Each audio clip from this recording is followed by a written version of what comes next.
cette série sur les 10 commandements. Frères et sœurs, l'esprit des 10 commandements, c'est un bon titre pour cette série-là parce que combien sont d'accord avec moi que si on suit les 10 commandements que Dieu nous a donnés, on va être béni dans la vie. Les 10 commandements, c'est Dieu seul, ton Dieu. Tu n'auras pas d'autre Dieu. Tu n'auras pas des idoles devant ta face. Tu ne convoiteras pas. Tu ne commettras pas d'adultère. Tu ne tueras point. Tu respecteras le sabbat. Tous ces commandements-là, c'est pour notre bien que Dieu les a faits. Pour sa gloire à lui. Est-ce que vous savez que la gloire ne va jamais à un homme ni à une femme? La gloire, nous avons été créés pour sa gloire à lui. Tout ce qu'on fait ici dans l'Église, la louange, la prédication, la communion fraternelle, les prières, la Sainte Seine, c'est pour la gloire de Dieu tout le temps. On veut voir la gloire de Dieu. Et dans les 10 commandements, si on observe les 10 commandements, nous allons connaître la gloire de Dieu. Seigneur, merci. Merci Seigneur pour ces 10 commandements-là. Puis ce matin, on va prêcher le 10e commandement qui est probablement... selon moi, c'est sûr que le premier commandement, si Dieu, ce n'est pas ton Dieu, c'est fini là, pour suivre tous les autres commandements. Mais le 10e commandement enfreint les 9 autres. Le péché, on va parler ce matin du péché de la convoitise, de l'envie, puis des mauvais désirs. Puis ça, là, c'est un péché qui atteint tous les autres commandements, frères et sœurs. C'est un péché qu'on doit prendre au sérieux. C'est quelque chose qui est vraiment sérieux, la convoitise. Puis, ce que j'espère de tout mon cœur, frères et sœurs, c'est que vous allez reconnaître que dans chacun de nous, moi le pasteur, chacun de vous, on a ce péché-là qui est là, qui est présent dans notre cœur si on ne fait pas attention avec lui. Vous pouvez dire Amen si vous êtes d'accord avec moi. On doit tous combattre ce péché-là à l'intérieur de nous. Alors, je vais juste prier avant de prêcher la parole. Seigneur, je te rends grâce pour ta parole qui va être prêchée. Seigneur, accorde à ton serviteur l'humilité, mais aussi la grâce de prêcher ce message pour parler à nos cœurs. Seigneur, nous avons besoin. Nous avons tellement besoin de toi. Nous avons tellement besoin de la crainte de Dieu dans nos vies afin de marcher et d'être bénis. Seigneur, dans ces temps difficiles que nous vivons, merci pour cette merveilleuse et étonnante grâce, Dieu. Amen, amen. Le 10e commandement, frères et sœurs, que tu ne convoiteras point, la convoitise, c'est un péché très grave parce que c'est un péché qui a commencé dans le ciel. L'homme n'avait pas encore été créé encore, et l'homme et la femme n'ont pas encore été créés. Et Dieu, et dans le ciel, Dieu avait créé des anges, des séraphins, des chérubins, des anges merveilleux. Et il y en a un qui était plus merveilleux que tous les autres. Il se faisait appeler, il était appelé la lumière. Lucifer est appelé la lumière. Il était vraiment, vraiment, vraiment... avait vraiment un rang très, très haut dans le ciel, Lucifer. Et Lucifer, un jour, malgré malgré ce que les hommes convoitent, là, malgré qu'il avait beaucoup, beaucoup d'autorité, dans le ciel, il a envié Dieu. Il a eu de la convoitise pour l'autorité que Dieu avait. Et il a réussi à entraîner avec lui des anges qui sont devenus des démons. Et lorsque Dieu a créé l'homme à son image et à sa ressemblance et qu'il a créé la femme, le diable est venu tenter Adam et Ève. Et Adam et Ève ont été... ont désobéi, ont mangé ce que Dieu avait défendu. Ils ont désobéi à Dieu et ils ont amené dans l'humanité le péché. Et tout ça a commencé avec la convoitise, frères et sœurs. Et c'est un péché qui est très, très grave. Et ce péché-là a été vaincu, comme le dit si bien le pasteur Charlie tantôt, là, ce péché-là a été vaincu il y a 2000 ans.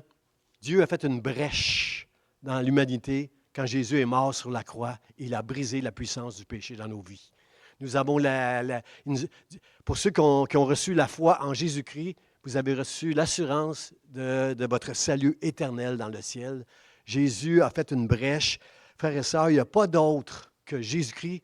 Il n'y a pas d'autre. C'est une porte dans le ciel, Jésus. C'est une porte. Il n'y a pas d'autre moyen d'avoir l'assurance de la vie éternelle. Ce n'est pas la religion. Ce n'est pas parce que tu obéis aux 10 commandements. Ce n'est pas parce que tu es généreux ou tu fais des sacrifices. C'est seulement à cause de Jésus-Christ que tu as cette assurance que tu vas aller au ciel pour l'éternité. Quelqu'un dit merci. Merci, mon Dieu, pour ça. C'est la chose merveilleuse que Jésus a faite. Dans le psaume 118, je vais vous lire le psaume 118, versets 19 et 20. Ça dit « Ouvrez-moi les portes de la justice et j'entrerai, je louerai l'Éternel. Voici la porte de l'Éternel, car c'est par elle qu'entrent les brebis. » Jésus a dit « Je suis la porte. » Par où rentrent les brebis. C'est seulement Jésus, frère et sœur. Alors, le texte qu'on va lire ce matin, c'est dans C'est le 10e commandement, c'est dans Exode chapitre 27, ça dit « Tu ne convoiteras point la maison de ton prochain, tu ne convoiteras point la femme de ton prochain, ni son serviteur, ni sa servante, ni son bœuf, ni son âne, ni aucune chose qui appartienne à ton prochain. » Avez-vous remarqué que dans ce passage-là, 3 fois, Dieu va parler de ton prochain? Frères et sœurs, combien sont d'accord avec moi que quand tu pêches, quand tu convoites, quand tu as de l'envie, des mauvais désirs, c'est contre Dieu que tu pêches. Hein? David, il a fait du mal à Uri, il a fait du mal avec son péché, il a fait du mal à beaucoup de monde, mais il dit, j'ai péché contre toi seul. David avait conscience, dans ce bon théologien qu'il est, il avait conscience que c'est premièrement contre Dieu seul qu'il a péché quand il est tombé dans la convoitise. Alors, tu fais du mal à Dieu premièrement. Puis, combien sont d'accord avec moi que quand on pêche, on se fait du mal à nous? On fait du mal à nous-mêmes. C'est à nous qu'on fait du mal, premièrement, quand on pêche. Parce que, qu'on le veuille ou non, quand on pêche, si on a un peu de scrupule, on n'est pas bien avec ça. C'est difficile de s'approcher de Dieu quand tu viens de pécher. Quand tu viens de te chicaner avec ta conjointe, là, quand un homme se chicane avec sa conjointe, là, la Bible dit, va prier, c'est-à-dire, va te rétablir avec ta conjointe avant de venir dans la présence de Dieu et prier pour que tes prières soient entendues. Dieu est conscient que le péché, ça nous fait du mal à nous-mêmes. On pêche contre Dieu, puis on se fait du mal à nous-mêmes quand on pêche. Et la grâce de Dieu, c'est que Dieu pardonne tous les péchés qu'on peut faire. Il n'y a pas un péché qu'on fait que Dieu ne pardonnera pas. Il faut juste considérer la grâce de Dieu pour être capable de, comment je peux dire, recevoir cette grâce et être encore plus fort pour marcher, pour s'éloigner du péché. Combien c'est d'accord avec moi avec cette citation? Le péché va nous éloigner de Dieu, mais s'éloigner du péché va nous aider à nous rapprocher de Dieu. Tu vas t'éloigner du péché quand tu vas commencer à haïr le péché. Plus que tu haïs le péché, c'est parce que tu as compris la grâce de Dieu. Moi, le matin, je me lève, je dis, Seigneur, je suis juste un homme. Comment? Tout ce que dit le pasteur Charlie tantôt, c'est vrai. C'est vrai, Seigneur. Tu nous as rendus saints, irrépréhensables, sans reproche. Mais je ne suis pas sans reproche quand je me regarde. Je ne suis pas sans reproche, Seigneur. Combien tu es bon, Seigneur. Plus que tu comprends la grâce de Dieu et plus ça devient comme la crainte de Dieu va être un rempart, une muraille qui va t'aider à ne pas pécher. Et si tu tombes, si tu pêches, demande pardon à Dieu. Confesse-le. Demande pardon à Dieu, puis ça va être derrière toi, ça va être effacé dans le nom de Jésus. Ça, c'est la bonne nouvelle, Seigneur. Merci pour ça. Alors, ça crée du problème à Dieu, à moi, puis à mon prochain quand je pêche. 3 fois ici, Dieu parle de son prochain. C'est important, frères et sœurs, de comprendre tout ça. La loi, dans notre code civil, dans notre code de droit là, au Québec, là, le vol et le meurtre sont des choses. La loi nous protège contre le meurtre. Si tu te fais prendre parce que tu as volé, tu vas avoir une sentence pour ça. Si tu te fais prendre parce que tu as fait un meurtre, tu vas avoir une sentence pour ça. Mais dans le code de loi, il n'y a rien pour la convoitise. Si tu convoites, tu vas passer devant le juge puis tu vas être jugé. Il n'y a rien contre la convoitise. On connaît, il y a des péchés qui sont graves, mais la source de ces péchés-là, c'est la convoitise, frères et sœurs. La convoitise, les mauvais désirs sont à la source de tous les péchés, frères et sœurs. Et ce n'est pas puni par la loi, mais nous qui marchons avec Dieu, nous voulons honorer la loi. La loi, elle est là pour nous protéger, frères et sœurs. Autant la loi des hommes est inspirée par la loi de Dieu. On est dans un Québec, puis même dans un Canada bientôt, qui est de plus en plus laïque, mais c'est un pays, une constitution qui a été basée sur les lois de Dieu. Les lois sont importantes pour nous protéger, puis le Seigneur veut nous aider à trouver la grâce avec lui. Parce que si tu es capable d'honorer les 10 commandements de Dieu, considère que c'est une grâce de Dieu. Ce n'est pas toi qui es bon, ce n'est pas toi qui es plus obéissant que les autres quand tu obéis à une loi que ton frère ou ta soeur n'a pas obéi. Tu n'es pas meilleur que les autres, c'est juste que tu as reçu une grâce de Dieu. Il faut comprendre ça, frères et sœurs, parce que c'est seulement par la grâce qu'on peut marcher. Prends pas la gloire pour toi quand tu marches dans les voies de Dieu. Donne la gloire à Dieu. Reconnais que c'est la grâce de Dieu qui te permet de marcher dans les voies de Dieu à cause de Jésus. C'est la grâce de Dieu. C'est par grâce que vous êtes sauvés, par le moyen de la foi en Jésus-Christ. C'est quoi la convoitise, frère? Ça, c'est quelque chose qui est fort. C'est un puissant désir qui est sans retenue. un désir qui ne se soucie pas des conséquences que ça va apporter dans ta vie contre Dieu puis contre ton prochain. C'est ça, la convoitise. Et frères et sœurs, c'est pas facile de combattre la convoitise dans nos cœurs parce qu'on vit dans un monde qui encourage la convoitise. On vit dans un monde, surtout en Occident, on a accès à tellement de choses rapidement, toutes sortes de choses, et au travers d'Internet aussi, que c'est pas facile de combattre la convoitise. Frères et sœurs, regarde juste ce qui a pris place en Égypte. Quand le peuple était en Égypte, le peuple d'Israël était en Égypte, le peuple de Dieu, que Dieu a fait alliance avec lui pour toujours, qui était en Égypte, Dieu l'a sorti de l'Égypte. Dieu a sorti avec des grands prodiges, des grands signes, 10 plaies en Égypte. Le peuple de Dieu est sorti de l'Égypte. Combien sont d'accord avec moi? C'était peu pour Dieu de sortir son peuple de l'Égypte. Avec tous les miracles qu'il a fait, Dieu, c'était pas grand-chose pour Dieu de faire les miracles qu'il a fait. C'est Dieu et Dieu. Et il a fait des miracles pour montrer aux hommes. Beaucoup de nations autour d'Égypte ont craint l'Éternel quand ils ont vu toutes les plaies et les miracles que Dieu a fait pour sortir son peuple d'Égypte, la mer qui était fendue en deux. C'est pas grand-chose pour Dieu d'avoir sorti le peuple de l'Égypte. Mais ça l'a pris 40 ans dans le désert à son peuple qui l'a sorti de l'Égypte avec toute la culture qu'il y avait en Égypte, avec toute l'idolâtrie qu'il y avait dans l'Égypte. Ça l'a pris 40 ans dans le désert. Lorsque Dieu a sorti son peuple de l'Égypte, ça l'a pris 40 ans pour sortir l'Égypte du cœur de son peuple. Parce que son peuple était encore idolâtre. Son peuple était encore rempli de convoitise, d'incrédulité. Mais qui va nous donner à manger dans le désert? Moïse, il se plaignait tout le temps à Moïse. Pauvre Moïse, il était très patient, par exemple. Il se plaignait tout le temps à Moïse de toutes sortes de choses qui ne fonctionnaient pas.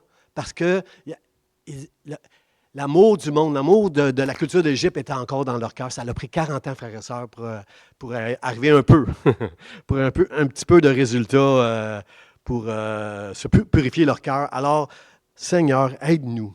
Aide-nous, Seigneur, à purifier nos cœurs, à réaliser, à sortir tout l'amour du monde. Combien comprennent, frères et sœurs, si vous lisez les Écritures un peu, que si tu es ami du monde, tu deviens l'ennemi de Dieu. Tu ne peux pas aimer le monde puis dire « j'aime Dieu ». Et la convoitise, c'est ça. La convoitise nous fait aimer des choses qui sont dans le monde. Ça passe par les yeux.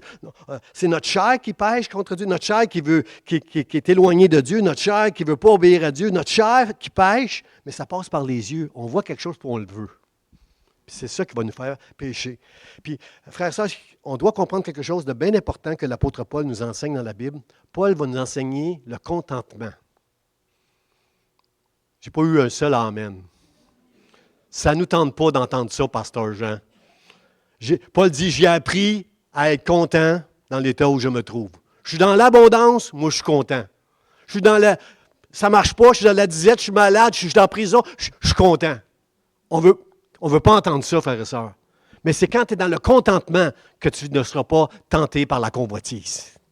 Quand tu es content, quand tu vois la maison de ton voisin qui est plus belle que la tienne, quand tu vois la femme de ton voisin qui est plus belle que la tienne, quand tu vois toutes les choses qui appartiennent à ton voisin, que tes yeux se portent sur ces choses-là, tu penses que lui, il y a quelque chose que toi, tu n'as pas. Êtes-vous d'accord avec moi que la convoitise éteint tout ce que tu peux avoir pour obtenir quelque chose que tu n'as pas? C'est ça la convoitise, c'est pas beau la convoitise, frères et sœurs, mais on est comme ça. Il faut l'admettre ce matin qu'on est comme ça, qu'on doit combattre ça. Puis Paul dit, j'ai appris à être content. Puis si tu apprends à être content dans l'état que tu es, peu importe l'état que tu es, c'est comme ça que tu vas être béni vraiment. Et là, vous allez me dire, pasteur Jean, toi là, tu as une épouse, tu as une maison, tu as une auto, toi? Ouais, c'est vrai. Mais je peux prêcher le contentement parce que je prêche que Paul enseigne et Paul n'avait rien de ça, lui. Il n'y en avait pas une femme qui prenait soin de lui comme ma femme. Il n'y en avait pas. Il était en prison quand il a écrit ça, l'apôtre Paul. Alors comprenez-vous, frères et sœurs, que le contentement, Paul a trouvé le rempart, la muraille, la protection qui va le protéger contre la convoitise, c'est d'être content dans l'état qu'il est. Parce que dans l'état qu'il est, peu importe dans l'état qu'il est, ses yeux sont sur le ciel, les trésors qui sont dans le ciel, le salut éternel de son âme et la gloire du ciel dans lequel il va être avec Dieu pour l'éternité. Ses yeux sont là. Ils ne sont pas sur les choses de ce monde. Et quand tes yeux vont être sur des choses que tu aimerais avoir et que tu n'as pas, tu te mets en danger inutilement. Et tu mets en danger ta relation avec Dieu et tu mets en danger ce que tu vas faire ou pas à ton prochain. Seigneur, aide-nous de trouver le contentement dans nos vies. La convoitise mène à des mauvais désirs, frères et sœurs.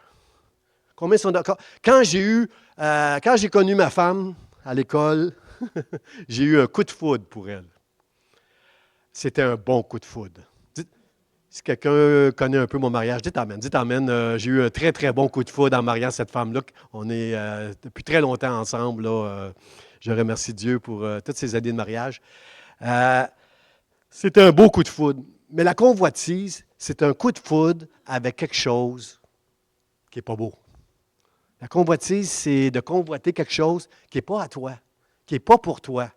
Quelque chose pour lequel tu n'as pas le contentement de l'apôtre Paul et tu tombes dans ça. Je vous donne des exemples, j'en ai écrit quelques-uns, des exemples. Là. Un coup de foudre, par exemple, pour une voiture. Tu as besoin de changer ta voiture parce que ta voiture est brisée, elle est finie, là. Hein? Ça m'est arrivé quelques fois dans ma vie, là. Tu vas magasiner pour une voiture, là, puis tu as un budget. Mais là, tu tombes sur un vendeur qui te vend la voiture de ta vie. La voiture avec... C'est vrai qu'aujourd'hui, ils ont toutes ces voitures. Ils ont toutes dans la voiture. Mais il fait un temps où ça s'est ajouté tranquillement. Tu payais pour avoir un petit peu plus de cossins, là, mais ils sont pas mal bien équipés aujourd'hui, les voitures. Mais peu importe. Tu tombes en amour. Tu as un budget. Tu tombes en amour avec une voiture. Mais là, le vendeur, il t'a pour une voiture qui va t'endetter au-delà de tes moyens. Mais ça se peut pas, hein. Ça, qu'est-ce que je vous dis, c'est un exemple de même. Là. Ça ne fait pas de sens pour vous autres. Peut-être personne n'est fait de dire Amen ou oui, là, mais c'est ça. Ça peut arriver des affaires comme ça. J'en connais, moi, des gens qui ont été pris avec des voitures qui se sont endettés. Je pense, par exemple, à un mauvais conjoint. Tu veux tellement avoir un conjoint que tu n'es pas prêt à attendre pour avoir le bon conjoint. Bon, pas eu d'Amen non plus, mais dites-les pas. Dites-les pas, s'il vous plaît. S'il vous plaît, dites pas Amen. Ça, c'est pas bien. Jeremy Burroughs, un pasteur du 17e siècle, frère et sœurs, dans les années 1600, là. Ça fait longtemps, là. Là, on est dans les années 2000. Jeremy Burroughs, il disait, chez les chrétiens, le contentement, c'est une perle rare. C'est une perle d'être contenté, mais c'est rare. Il ne le voyait pas. Hein? David il disait dans son temps, les fidèles disparaissent. Lui, de voir un chrétien qui se contente, qui a compris le bénéfice et la bénédiction du contentement, il dit c'est une perle rare, j'en vois pas beaucoup dans les églises. Lui qui prêchait dans les années 1600, j'en vois pas beaucoup des chrétiens. C'est une perle rare, ceux qui sont capables de se contenter de ce que Dieu leur a donné, parce que leurs yeux ne sont pas sur les choses terrestres, mais ils sont dans les trésors du ciel, la gloire du ciel. C'est ça. Il voyait ça, lui, Jeremy Burroughs. Là. Chez les chrétiens, frères et sœurs, quand on a une convoitise qui nourrit l'envie. Ça nourrit l'envie. L'envie, c'est de vouloir quelque chose qu'un autre a.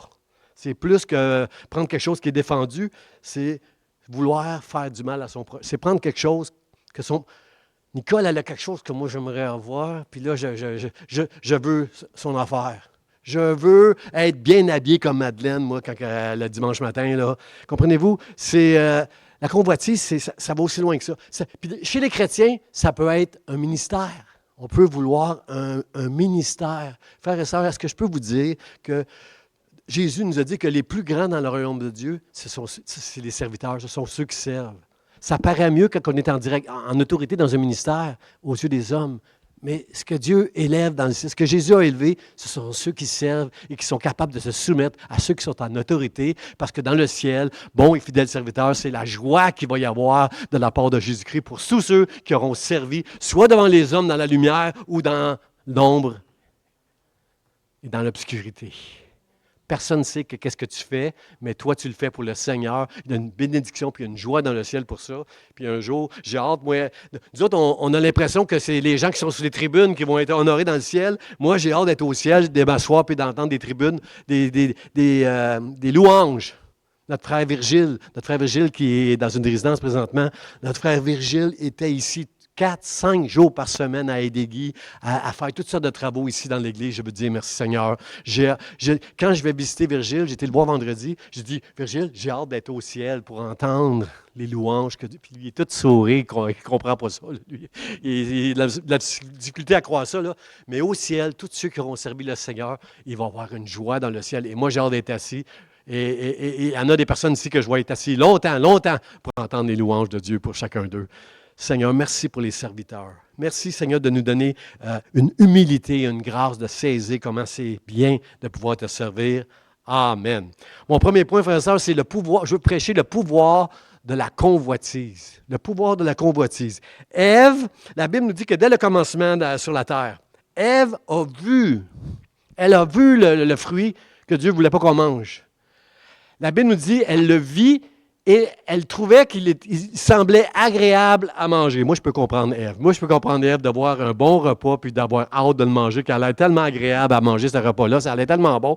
Je peux comprendre Ève. Elle l'a vu, elle vit qu'il était bon à manger, qu'il était agréable à la vue, bien que c'était défendu. Elle savait que c'était défendu. Mais l'ennemi a réussi à mettre dans son cœur la pensée que peut-être ça pourrait t'apporter, tes yeux vont s'ouvrir si tu manges de ce fruit-là. Peut-être ça va t'apporter quelque chose que tu n'as pas, qui te manque dans ta vie. Elle a tombé dans ce piège-là. Et Adam l'a suivi là-dedans.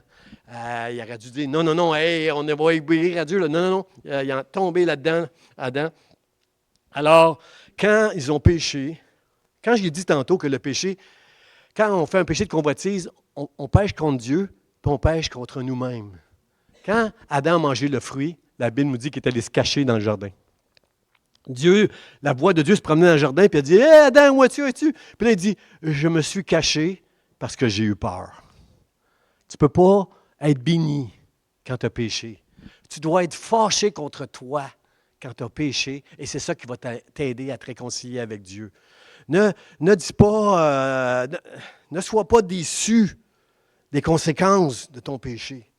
Sois déçu d'avoir péché. C'est là que tu vas trouver la grâce, la paix et le pardon de Dieu dans le nom de Jésus.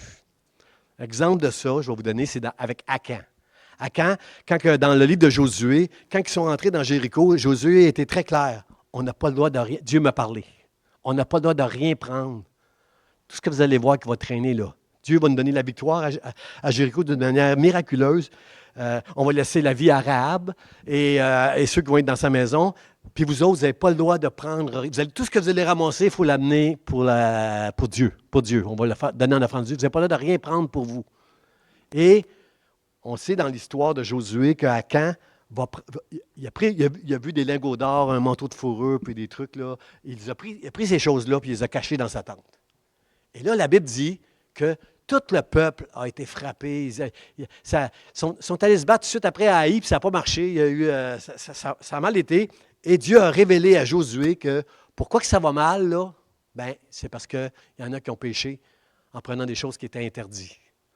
Alors, Josué a convoqué il a convoqué les tribus. Finalement, à la fin de tout, là, il restait la tribu de Akan, puis Akan a confessé son péché. Il dit, Moïse, je confesse, j'ai péché. J'ai péché. Puis là, il va nous dire, dans le texte, il va nous dire, qu'est-ce qui est arrivé avant ce péché-là. Il dit, je confesse que j'ai péché, Moïse, Josué. Ce que j'ai fait, là, c'est que j'ai vu ces choses-là, le manteau de fourrure, je les ai vus. Quand je vous dis que le péché commence dans le cœur, dans notre chair, puis ça passe par les yeux, il dit, j'ai vu ces affaires-là, j'ai vu le beau manteau de fourrure, j'ai vu l'or, le lingot d'or, j'ai vu toutes ces choses-là, puis je les ai convoitées. Il dit de sa bouche, c'est écrit dans la Bible, je l'ai vu et je les ai convoitées. Quand tu regardes quelque chose qui est beau, une auto qui est plus chère que ton budget, un conjoint que tu veux absolument, ne convoite pas. Commence à réfléchir pour valider devant Dieu si ton désir il est légitime. Parce qu'il y a des désirs qui sont légitimes, je vais en parler. Il y a des désirs qui sont bien, mais valide. Quand il dit « je l'ai vu, puis je l'ai convoité, puis je l'ai pris, puis je l'ai caché ». Qu'est-ce que ça te donne d'avoir un beau vêtement signé, je ne sais pas quoi, là, puis tu es obligé de le cacher parce que tu n'as pas le droit de le porter? Ça donne quoi? Ça donne quoi? C'est fou. Et sa relation avec Dieu était brisée, sa relation avec le peuple a été brisée. Il a confessé son péché, puis la Bible nous dit qu'il a été lapidé et brûlé. Parce que Dieu, pas parce que Dieu est dur, mais Dieu voulait donner un exemple. Akan a confessé son péché. Moi, je crois que Dieu a pardonné son péché parce qu'il a confessé son péché. Mais il a été en exemple à tout le peuple. Ne faites pas ça parce que vous ne serez pas heureux si vous convoitez, puis vous prenez quelque chose que vous avez convoité, puis que finalement, pour vous cacher le reste de vos jours d'avoir fait ce péché-là, la Bible nous dit qu'il a été lapidé par le peuple, brûlé, puis ils ont mis sur lui des pierres, puis ils ont appelé ça la vallée de Achor. J'ai été dans la Bible voir ce que ça veut dire le mot accord. Le mot accord veut dire trouble, absence de paix. Si tu convoites quelque chose, si tu regardes, tu convoites, tu prends et tu le caches, tu n'auras jamais la paix dans ta vie. Je vais aller le dire de l'autre côté. La convoitise dans ta vie, si tu tombes dans ce péché-là, tu n'auras pas la paix avec ça dans ta vie, jamais. Combien veut dire je ne veux pas pécher? Avec le péché de la convoitise, parce que je veux la paix, moi, avec Dieu. Pourquoi tu n'auras pas la paix? C'est que si tu as moindrement de scrupules, un peu de scrupules dans ta vie, tu ne veux pas, tu veux avoir la paix avec Dieu. Tu veux marcher dans ses voies, tu veux apprécier tout ce que Dieu fait pour toi. Le mot scrupule, j'ai été voir aussi ce que ça veut dire scrupule. Scrupule vient du latin scrupulus. L'étymologie du mot scrupule, c'est scrupulus en latin, qui veut dire petit caillou pointu dans ton soulier. Tu n'auras jamais la paix en essayant de cacher une faute que tu as faite, parce que quand tu vas marcher, ça va faire mal à chaque pas que tu vas faire, comme un caillou dans tes souliers. Mais le côté bénédiction de ce caillou-là, c'est qu'il te rappelle que tu dois régler ça devant Dieu. Règle ça devant Dieu. Comprends quand tu convoites quelque chose que ce n'est pas bien. Ce n'est pas les conséquences qui doivent te faire de la peine. C'est de l'avoir fait qui doit te faire de la peine et c'est ça qui va tout régler dans ta vie dans le nom de Jésus. Seigneur, aide-nous, aide-nous. Dans Jacques chapitre 1, verset 14, il va apparaître à l'écran, la Bible nous dit, chacun est tenté, chacun de nous, chacune ici, on est tenté quand on est attiré et amorcé par sa propre convoitise. Quand on tombe dans ce péché-là, c'est par notre... Vous avez des convoitises que je n'ai pas et j'ai des convoitises que vous n'avez pas. Comprenez-vous que c'est différent chacun de nous? Nous sommes amorcés et attirés et amorcés par notre propre convoitise. J'entends souvent des chrétiens qui tombent dans le péché puis qui vont dire « Le diable m'a tenté ». Frères et sœurs, tu n'es pas assez important pour que le diable vienne te tenter pour te faire tomber. Le péché de la convoitise, tu es tenté puis tu es attiré et amorcé par ta propre convoitise. Comprenez-vous que le diable, c'est le prince de ce monde. Le diable, il gouverne dans ce monde. Il influence ce monde vers toutes sortes de péchés. La bonne nouvelle, c'est que Dieu, lui, il règne. Si le diable gouverne et nous influence à pécher, Dieu, lui, il règne. Et ses enfants, il va savoir les garder au travers de toutes ces tentations-là. Mais reconnais que tu n'es pas assez important. Moi, quelquefois, j'ai prêché ça. J'ai dit, des fois, je sens le souffle de Satan dans mon cou. J'étais orgueilleux quand je disais ça. Satan, il n'est pas partout dans le monde comme Dieu. Et je serais trop important de vous faire croire que Satan est toujours en arrière de moi pour me faire pécher. Mais quand je pêche, c'est parce que c'est par ma propre convoitise. Comprenez-vous comment ça fonctionne, la convoitise dans le monde, de celui qui gouverne le monde, le menteur, le père du mensonge, le trompeur, je l'appellerais le trompeur. Savez-vous comment ça marche? Il met dans ce monde toutes sortes de pièges et nous allons tomber dans les pièges selon nos propres convoitises. Il y a des pièges que je ne tomberai pas là-dedans. Il y a des affaires, mettez pas ça devant moi. S'il vous plaît, mettez pas du chocolat là, devant moi, là. Dans le bureau. Hey, le mercredi soir, là, on se promène ici, on avait une réunion de prière mercredi. J'ai vu qu'il y avait dans chaque boîte, on prépare les boîtes qu'on va donner aux bénéficiaires le mercredi. Là. Il y avait du chocolat dans toutes les boîtes. Moi, je me promenais, là, il fallait que je ferme mes yeux parce que chaque fois que j'ouvrais les yeux, j'avais le goût de prendre un morceau de chocolat dans les boîtes. C'était tellement tentant. Là. Mais vous autres, vous ne pouvez pas comprendre ça, vous n'avez pas de tentation comme ça. Là. Mais ça, c'est ma convoitise, moi, les friandises et bon. Et frères et sœurs, c'est tout ça qui prend place. C'est tout... le diable met toutes sortes de pièges dans la vie. Il sait c'est quoi qui va nous faire tomber. Il n'a pas besoin d'être à côté de moi. Il n'a pas besoin d'être à côté d'Ève pour lui tendre le fruit défendu. Puis d'ailleurs, il n'a pas tendu le fruit défendu. C'est elle qui est allée le chercher. Lui, il a juste donné, avec une voix, dire tout ce qu'elle pourrait gagner avec ça. Là. Mais l'ennemi fait juste mettre des choses dans le monde pour nous attirer. Jean a compris ça. 1 Jean, chapitre 2, il dit « La convoitise de la chair et des yeux vient du monde qui est sous l'influence du prince de ce monde. » 1 Timothée, chapitre 4, verset 3, je l'aime ce passage-là. On le connaît, mais je vais le dire encore ce matin parce que les pièges qu'il y a dans ce monde, les voix qu'on peut entendre, beaucoup aujourd'hui, ils viennent d'Internet. Hein? 24 heures sur 24, tu peux aller sur Internet puis entendre toutes sortes d'autres voix que celles que tu vas entendre à ton église le dimanche matin. Regardez ce que ça dit. Il viendra un temps où les hommes ne supporteront pas la saine doctrine, mais ayant la démangeaison d'entendre des choses agréables. Combien sont d'accord avec moi? On aime ça entendre des choses agréables. On n'aime pas ça entendre parler du péché, pasteur. On n'aime pas ça entendre parler. Parle-nous de la guérison, parle-nous des miracles, parle-nous de la gloire de Dieu, des réveils, mais pas on veut entendre des choses agréables. Ils se donneront une foule de docteurs selon leur propre désir. Si tu veux entendre des bonnes choses, sur Internet, tu vas tout le temps entendre des bonnes choses comme toi, tu veux l'entendre. Il y a des voix sur Internet qui vont rencontrer ton cœur puis tes désirs. Puis je ne peux pas me battre contre ça, frère et sœur. Je ne peux pas vous dire, regardez pas Internet. Là. Je vais sur Internet souvent pour pour étudier, pour trouver toutes sortes d'informations. J'ai besoin d'Internet, mais en même temps, aujourd'hui, on est capable de donner une foule de docteurs selon nos propres désirs, parce que le diable sait comment amorcer et nous attirer dans la convoitise au travers de nos propres convoitises. Les tiennes, les miennes sont différentes, mais il y a assez de pièges dans ce monde pour nous attirer. Est-ce qu'il y a des gens qui vont à la pêche ici, des fois, des pêcheurs, là? Est-ce qu'il y a des gens qui vont à la pêche, il y en a juste un en arrière? Il n'y a pas juste Guy qui est pêcheur ici, là.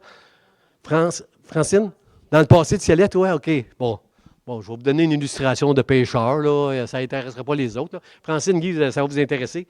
Quand on va à la pêche, on amène un hameçon, hein, un crochet, un coup que le poisson va avoir mordu, on va tirer dessus, puis il va se prendre dans sa bouche, puis on va le tirer, puis il va finir dans la poêle. Ou on va le repitcher à l'eau parce qu'il ne fait pas notre affaire. Excusez-moi, j'ai parlé en québécois, là. Nous allons le relancer à l'eau, ou alors nous allons le garder pour le souper dans la poêle. Mes frères et sœurs, ça ne marche pas de mettre un hameçon dans l'eau. Vous êtes d'accord avec moi? L'ennemi sait quoi mettre au bout de l'hameçon pour nous attirer. Quand tu vas à la pêche, tu amènes aussi quelque chose pour mettre sur ton hameçon, que quand le poisson va voir ça, il va être attiré. Oh, un beau verre qui flotte comme ça. Moi qui avais faim, ça va faire mon bonheur d'aller manger ce beau verre-là. Alors, quand le poisson mange le verre, il n'a pas vu l'hameçon. Est-ce que vous êtes avec moi pour dire, il y a des pièges dans ce monde où on ne voit pas l'hameçon. On voit juste la chose qu'on veut avoir, qu'on désire avoir, mais cet hameçon-là, le truc qui cache l'hameçon, va nous hameçonner, va nous éloigner de Dieu. Frères et sœurs, quand tu pêches, vous savez que j'ai raison, ça nous éloigne de Dieu quand on commet un péché. Ça nous éloigne de Dieu. Combien sont d'accord avec moi que si on s'éloigne de la convoitise, on va se rapprocher de Dieu?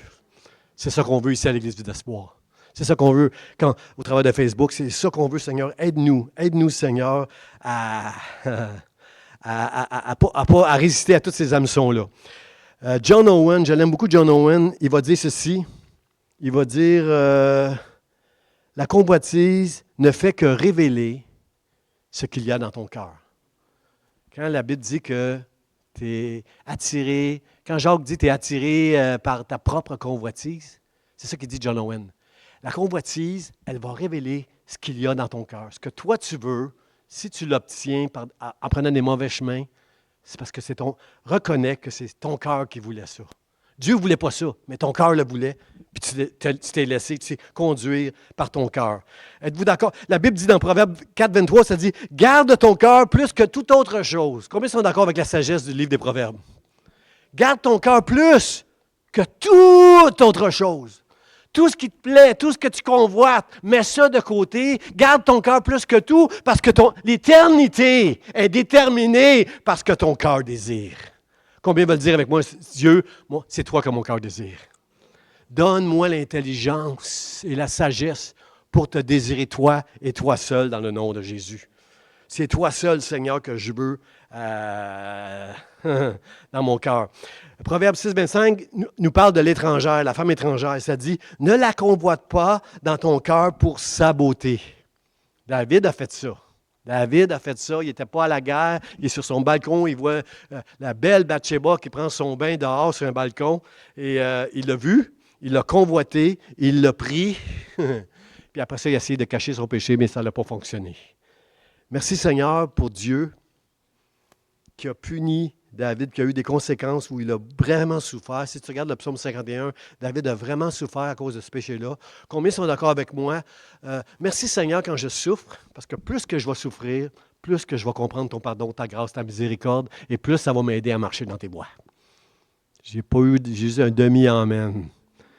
Frères et sœurs, j'aime pas, je vais le lire bientôt là, dans mon passage. J'ai un passage que je vais vous lire. J'aime pas un chrétien qui ne souffre pas de ses fautes. Un chrétien qui est béni, que toute sa vie va bien malgré les fautes qu'il fait, là, j'ai peur pour son âme. Parce que Dieu, comme un père, reprend, corrige et châtie ceux qu'il aime. Il les reprend ceux qu'il aime. Mais si tu n'es pas un élu, si tu n'es pas un appelé de Dieu, tu vas être livré à toi-même, tu vas être livré à tes sens. Puis je m'inquiète. Si tout va bien dans ta vie, je m'inquiète pour toi. Il faut que tu traverses ce que David a traversé. Et merci Seigneur, David a réussi. Malgré les conséquences, David a réussi à régler ça. Frères et sœurs, il y a un texte qui dit « À quoi ça sert de gagner le monde entier? » Tout ce qui appartient dans le monde. Hein? Jésus était tenté dans le désert avec le diable qui a essayé de faire tomber dans un piège, une convoitise. Puis Jésus n'a pas tombé. Qu'est-ce que ça sert de gagner le monde entier si tu es pour perdre ton âme? Pierre nous dit que la convoitise fait la guerre à notre âme. Pierre est en train de nous dire, si tu tombes dans la convoitise, c'est ton âme que tu mets en danger.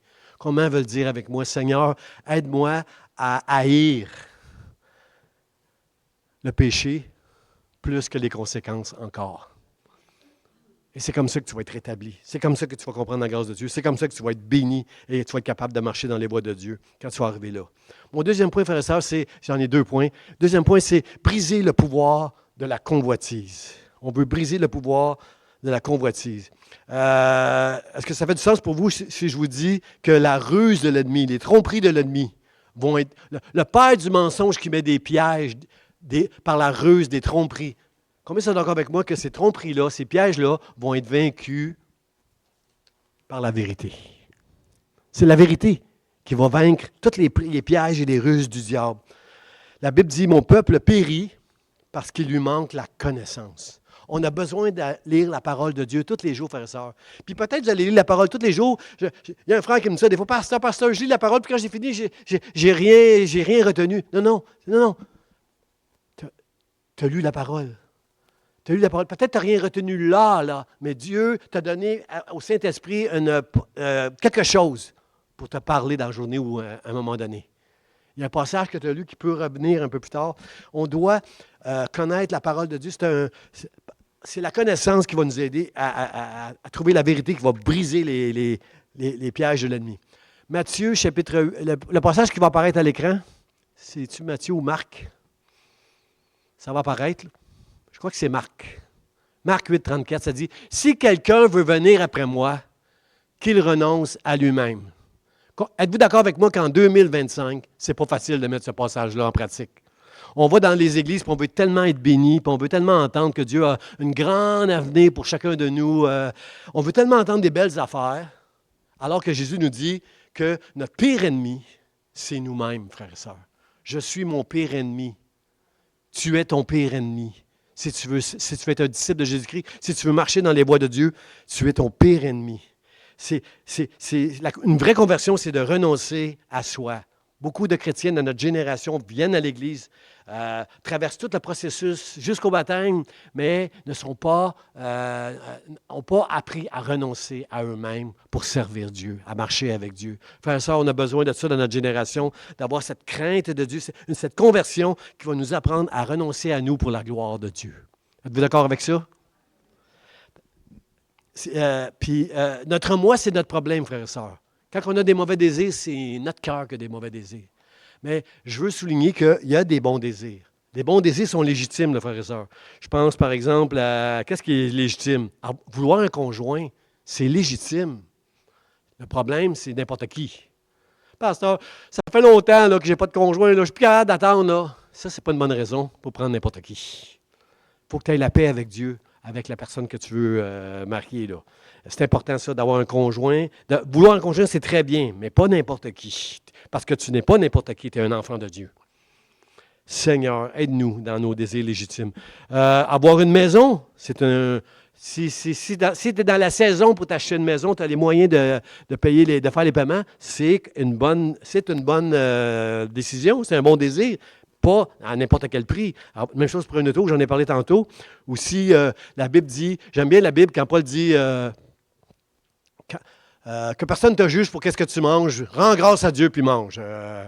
Dans l'Ancien Testament, dans Lévitique, je pense que ça disait, tu veux manger de la viande, mange de la viande. Mange de la viande, c'est correct. Alors, un bon repas, c'est un désir qui est légitime. Moi, j'aime ça, manger un bon repas. C'est légitime, c'est un désir qui est légitime. L'intimité aussi dans le mariage. Hein? On est gêné des fois avec ça, l'intimité dans le mariage. Moi, je suis gêné quand je lis les livres des cantiques, des fois, tellement que c'est très explicite pour l'intimité qu'on a dans un couple, dans le mariage. C'est sain, c'est légitime, ça vient de Dieu, l'intimité qu'on peut avoir à l'intérieur du mariage. Ça vient de Dieu, à l'intérieur du mariage. Pas avec la femme de notre prochain. Comprenez-vous? Hein? On est-tu d'accord avec ça? Si vous êtes d'accord, dites un grand amen, là. Amen. Là. Seigneur, on est d'accord avec ça. C'est pas tous les désirs. Il y a beaucoup de désirs qui sont légitimes, mais pas tous. C'est un péché, comme on l'a lu ce matin, quand on veut quelque chose qui n'est pas à moi, qui appartient à un autre. Ça, on appelle ça de l'envie. Je suis irrité à l'intérieur de moi de ne pas avoir ce que Françoise a. Moi, je suis irrité de ne pas l'avoir, ce qu'elle a. Les belles lunettes qu'elle a ce matin. Moi, j'aurais aimé ça avoir des belles lunettes comme ça. Je suis irrité et je deviens envieux. Et ça peut me faire pécher quand je deviens envieux. L'envie, ça va nous amener n'importe où, n'importe quoi. Alors, merci Seigneur. Merci Seigneur de nous aider. De nous aider à ne pas tomber dans ce péché-là, d'avoir quelque chose que les autres ont. Ça, c'est quelque chose, frère et sœurs, que je veux faire bien comprendre ce matin.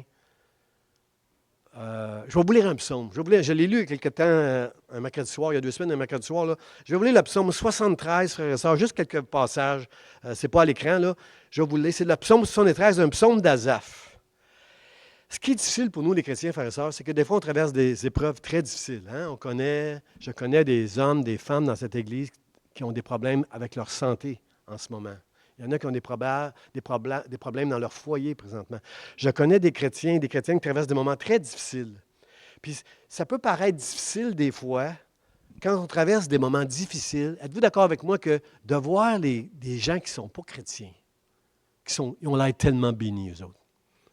Tout va bien, eux autres. Ils n'ont pas les problèmes, eux autres. Puis ils ne marchent pas comme. Ils ne font pas des sacrifices comme nous autres. Ils ne connaissent pas Dieu comme nous autres. Ils ne servent pas Dieu comme nous autres. Puis tout va bien, eux autres. Là. Ça va bien, leurs affaires. Là. Comment c'est difficile, des fois, ces choses-là, de regarder les autres qui vont si bien. Puis moi, je fais attention à ma vie, puis ça ne va pas bien. Je suis malade, mes finances ne vont pas bien. Dans mon foyer, ça ne va pas bien. Mes enfants ne sont pas au Seigneur. On peut devenir envieux envers les pécheurs. Que eux autres, tout va bien. Puis moi, j'ai lavé mon cœur. C'est-tu en vain que j'ai purifié mon cœur, moi, Seigneur, quand je vois tous les autres qui vont bien, puis moi, ça ne va pas bien? Frères et sœurs, j'aimerais vous lire quelques passages que j'ai retenus, une dizaine de passages dans le psaume 73 d'Asaph. Regardez bien ce que ça dit. Il dit mes pas étaient sur le point de glisser, car je portais envie aux insensés. Est-ce que ça peut nous arriver de porter envie aux pécheurs, aux insensés, à ceux qui sont loin de Dieu, mais qui sont bénis? Ça peut nous arriver, frères et sœurs. Hein? J'aimerais ça que ceux qui sont sur Facebook vous entendent. Si vous croyez que ça peut nous arriver, dites Amen qu'ils vous entendent. Amen. Ça peut nous arriver. Ça peut nous arriver de porter envie aux insensés. Pourquoi je porte envie aux insensés? En voyant le bonheur des méchants. Rien ne les tourmente jusqu'à leur mort. Verset 12. Ainsi sont les méchants, toujours heureux. Ils accroissent leur richesse. Est-ce que c'est en vain que j'ai purifié mon cœur? Quand j'ai réfléchi là-dessus pour m'éclairer, la difficulté fut grande à mes yeux, jusqu'à... Quelqu'un dit jusqu'à. Essayez de le dire comme moi. Jusqu'à. Ça nous permet de réfléchir un peu. Jusqu'à ce que j'eusse pénétré dans les sanctuaires de Dieu. Avant, quand j'enviais les insensés, j'étais stupide. Mais quand j'ai réfléchi là-dessus, c'était pas facile de réfléchir là-dessus, mais quand j'ai réfléchi là-dessus et que j'ai rentré dans les sanctuaires de Dieu et que j'eusse pris garde au sort final des méchants, Comprenez-vous que nous, notre trésor, il est dans le ciel. Ce n'est pas les trésors sur cette terre, ce n'est pas toutes les beautés que sur cette terre, mais c'est notre trésor, nous, il est dans le ciel. C'est le salut éternel de mon âme. C'est la gloire du ciel un jour que je vais rencontrer, frères et sœurs. Et quand je regarde le sort final des méchants, quand Dieu va dire à nous, ses brebis à sa droite, venez hériter de tout ce que Dieu a préparé pour vous, et qu'il va dire aux autres à sa gauche, allez dans l'enfer pour l'éternité. Frères et sœurs, quand je regarde le sort final des méchants, je n'en veux plus leur bénédiction. Je n'ai plus d'envie. Si tes yeux sont sur le ciel et la gloire que dans le ciel, tu vas trouver le contentement de l'apôtre Paul, frères et sœurs. Que tu sois en prison, que tu sois malade, il y a des chrétiens, je ne comprends pas pourquoi ils traversent des difficultés si difficiles dans leur vie. On va comprendre ça juste au ciel. Mais moi, je suis capable de remercier le Seigneur. Je le fais. Je suis capable de remercier le Seigneur pour les difficultés que j'ai dans ma vie. Pourquoi? Parce que je regarde le ciel pour l'éternité, frères et sœurs. C'est sûr que si j'aurais 20 ans, peut-être que je ne serais pas aussi... L'expérience de la vie m'a emmené là, tranquillement. À accepter même ma bénédiction, moi, c'est Dieu. Mon bien, moi, c'est Dieu. Je vais continuer ce qu'il dit, le psalmiste. Il dit, quand j'ai eu prise garde... J'ai réfléchi, puis c'était pas facile, jusqu'à ce que j'ai pris garde au sort final des méchants. Il va dire au verset 22, « J'étais stupide. » Vous êtes d'accord avec moi qu'on est stupide et sans intelligence quand on envie les méchants? Il vaut mieux rester fidèle dans la crainte de Dieu, marcher sur le chemin serré. C'est mieux ça que tout ce que les infidèles peuvent avoir comme possession. J'étais stupide et sans intelligence. Et là, j'aime le verset 26, ça ne sera pas facile à dire amen. Ma chair et mon cœur peuvent se consumer. Dieu sera toujours le rocher de mon cœur et mon partage. Pas facile de dire ça, faire ça. Ma chair, mon corps, peut bien être malade.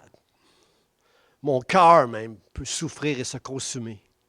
Mais Dieu sera toujours mon partage. C'est Dieu seul, peu importe ce qui va arriver. Et c'est souvent là qu'on a vraiment réalisé ça, pas qu'on le dit avec notre bouche, mais quand on a vraiment saisi ça, c'est là bien souvent qu'il y a un relâchement de la part de Dieu. Il y a un chemin qui est difficile, parfois, puis on ne comprend pas, puis on ne comprendra pas sur Terre. On peut essayer de trouver des raisons pourquoi on traverse des moments assez difficiles. On ne les comprendra pas. J'ai arrêté, moi, de me battre, à essayer de trouver toutes les solutions pourquoi je traverse des moments difficiles, mais je bénis Dieu. Et quand je suis dans le contentement, quand je trouve que Dieu, c'est plus grand que toutes les choses qui peuvent m'arriver, souvent, c'est là qu'il y a un relâchement dans ma vie, que je peux expérimenter vraiment le contentement de l'apôtre Paul, de ce que je n'ai pas, de la maladie qui peut me saisir mon corps, de mes finances, de mes enfants, peu importe, peu importe. Je ne peux pas dire mon épouse, j'ai une épouse tellement extraordinaire, je ne peux pas la mettre dans mes oppositions, là, mais tout ce qui peut s'opposer dans ma vie, toutes les choses qui peuvent aller difficiles dans ma vie, là, c'est quand à un moment où je l'accepte. Pourquoi je l'accepte? C'est parce que Dieu est plus grand que toutes ces choses-là. Dieu, dans mon cœur peut se consumer, ma chair peut se consumer, mais Dieu sera toujours mon partage. Amen. Et le dernier verset que je veux partager, c'est dans le verset 28, dans le psaume 73, ça dit, « Pour moi, m'approcher de Dieu, c'est mon bien. » Tous les biens que vous possédez, là, gardez-les, gardez-les. Si vous voulez me donner, donnez-les-moi. Donnez-les-moi, je vais les prendre. Mais je ne les veux pas plus que Dieu. M'approcher de Dieu, c'est ça mon bien. Tu peux avoir une grande maison, une belle voiture, une femme extraordinaire, des enfants, des biens, des richesses, des chalets, des skidoo. Tu peux avoir plein de choses. Mais moi, je veux être comme Asaph, m'approcher de mon Dieu.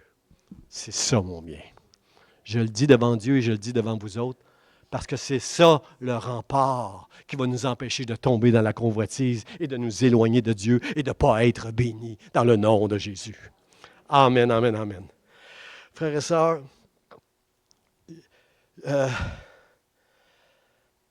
j'ai été sur IA.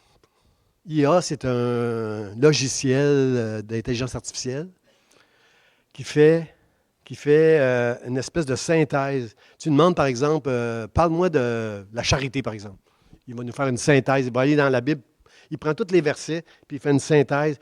Tout ce qui semble le plus important à IA, bien, pas qu'il semble, parce qu'il ne réfléchit pas, IA, mais il est capable, lui, l'intelligence artificielle est capable de prendre tous les passages et faire une conclusion avec ça.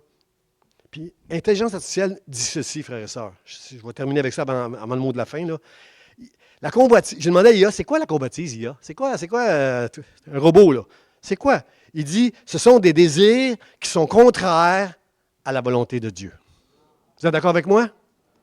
Frères et sœurs, c'est un logiciel. Intelligence artificielle, IA, c'est un logiciel qui comprend que la convoitise, c'est quand je laisse agir ma propre volonté à moi plutôt que d'obéir à la volonté de Dieu. Un logiciel. Frères et sœurs, ça ne me tente pas qu'un logiciel soit plus sage et intelligent que moi. Ça ne me tente pas. Ça ne me tente pas. Frères et sœurs, c'est un logiciel qui m'enseigne que c'est le fruit de ma volonté à moi quand je convoite. Que c'est contre la volonté de Dieu. Dieu, merci d'imprimer dans mon cœur cette vérité afin de tromper, de briser la ruse et les tromperies de l'ennemi et les mensonges de l'ennemi. Il y a trop de conséquences. J'ai dit au début que la convoitise, c'était de commettre quelque chose sans retenue, d'obéir à un désir sans retenue et sans voir les conséquences, sans voir le verre qui cache l'hameçon. Seigneur, aide-nous, donne-nous l'intelligence pour résister à tout cela dans le nom de Jésus. Amen. J'invite les musiciens pour le mot de la fin, juste avant qu'on prenne la Sainte Seine. Ah, puis j'avais un autre verset. C'était quoi l'autre verset? C'était quoi l'autre verset? Que ton cœur n'avait point de pécheur, mais qu'il ait toujours la crainte de l'Éternel. D'accord avec ça, frères et sœurs? La crainte de l'Éternel, c'est de haïr ce qui est mal. C'est ça qu'on veut, c'est ça qu'on veut. Alors, le mot de la fin, frères et sœurs, c'est... la Bible nous dit que la charité, elle n'est point envieuse. La convoitise, c'est de l'envie. C'est envier quelque chose qu'on n'a pas. La charité, elle n'est pas envieuse. La charité, frères et sœurs, la charité, c'est l'amour en action. C'est pas juste de le dire avec la bouche, c'est pas juste de le croire et de le comprendre, mais c'est en action. Abraham Lincoln, à un moment donné, un président sage des États-Unis, à un moment donné, il est avec ses deux garçons, il parle, puis il discute, puis il y a quelqu'un qui passe, puis qui voit Abraham Lincoln qui parle avec ses deux garçons, puis il demande à Abraham, il dit, Abraham, qu'est-ce qui marche pas? C'est quoi qui marche pas? J'entends qu'avec des enfants, c'est comme la chicane, là. Ben, il dit, ben oui. Ce qui se passe avec les garçons, c'est la même chose que ce qui se passe dans le monde entier. J'ai 3 noix dans ma main. Et mes 2 garçons en veulent chacun 2. J'en ai 3, puis ils en veulent 2 chacun. Mais c'est ça qui se passe dans le monde. Le monde n'est jamais content avec ce qu'il a, il en veut toujours plus. Puis ça fait de la chicane parce qu'un envie. Si j'en donne 2 à un, l'autre va l'envier. Il n'appréciera même pas la noix qu'il a. Il va la manger, puis elle va être amère parce qu'il veut avoir la deuxième que l'autre a. Mes enfants, ce qui se passe ici dans ma maison, c'est la même chose qui se passe dans le monde entier.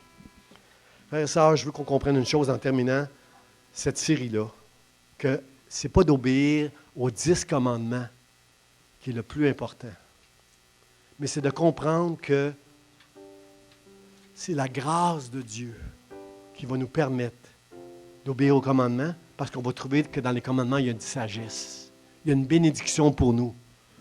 Je ne veux pas obéir aux commandements pour avoir l'air obéissant aux yeux des autres chrétiens puis essayer de plaire à Dieu. Je plais à Dieu à cause de Jésus-Christ. C'est une grâce que je sois un enfant de Dieu à cause de Jésus-Christ. Seigneur, aide-moi. Aide-moi, Seigneur, à juste comprendre que quand je pêche, j'ai laissé mes yeux corrompre ma chair. Je me suis laissé corrompre par un piège, un mensonge. Je te demande pardon, Seigneur, pour ce mensonge, ce piège-là dans lequel je suis tombé. Puis c'est plus que tu vas comprendre la grâce de Dieu qui pardonne, qui est miséricordieuse, qui est bonne, qui est juste, qui est fidèle. Plus tu vas comprendre cette grâce-là, plus tu vas comprendre que marcher dans les voies de Dieu va juste te bénir puis te faire du bien à toi, puis à Dieu, puis à ton prochain. C'est ça qui va te donner la force, le fruit de marcher sans briser les 10 commandements. On est tous des pécheurs, on est tous des menteurs, on est tous... Toutes les 10 commandements que j'ai nommés, là, on peut tous tomber là-dedans, frères et sœurs. Dites Amen. Si on est honnête, là, on peut tous tomber là-dedans. Mais la grâce que Dieu va nous donner, c'est de réaliser que Je ne mérite pas cette grâce-là. Jésus a tellement fait à la croix pour moi. Comment? Il m'a délivré. Comment je peux faire des choses comme ça? Ça va t'aider à ne plus pécher. Et à Dieu toute la gloire pour tous ces péchés-là que tu ne feras pas, parce que tu sais que tu es béni de Dieu quand tu marches dans ses voies. Amen, amen. Gloire à Dieu. Amen, amen. On va prendre la Sainte Seine, frères et sœurs, ensemble. Je vais inviter ma sœur Nicole et pasteur Charlie à venir distribuer le pain et le vin.